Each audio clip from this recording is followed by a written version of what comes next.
A working group has been convened to review operations at the Cobre Correctional Center. The Ministry of National Security established the group to address issues highlighted in a special investigation report following an investigation by the Independent Commission of Investigation, INDICOM. We get more in this report. Minister without portfolio in the Ministry of National Security, Matthew Samuda, says among other things, the group will focus on the care of inmates. Contained in the INDICOM report are several issues grounded in the appropriateness of disciplinary measures and allegations of heavy-handedness.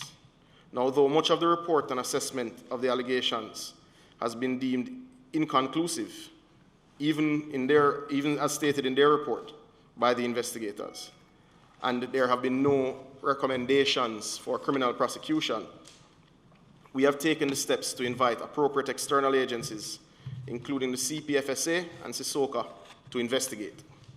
Further, we have asked the Inspectorate Branch within the Ministry of National Security to review the situation and determine if there are indeed administrative breaches. He says the group will also be looking at the education program within the juvenile correctional facilities. This work will include a focus on developing SOPs which are in line with best practices and culturally appropriate for the discipline of inmates on wards. Enhanced training for our officers who interface with juveniles. Enhanced training, indeed, for our wards. The conducting of a review of the educational program within our facilities, and evaluation of the psychosocial support available to wards with recommendations to come. The group is being chaired by the Chief Technical Director in the National Security Ministry, Shauna Trowers.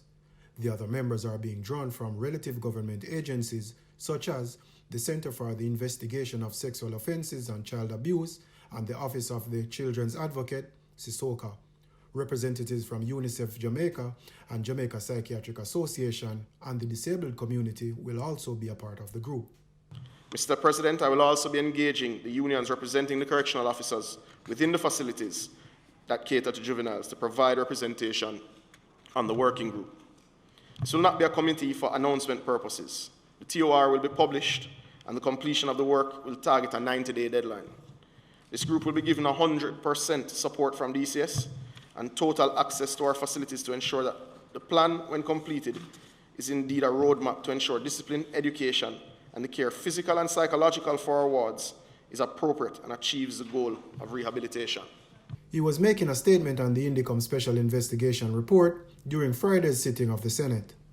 Melvin Pennant, PBCJ News.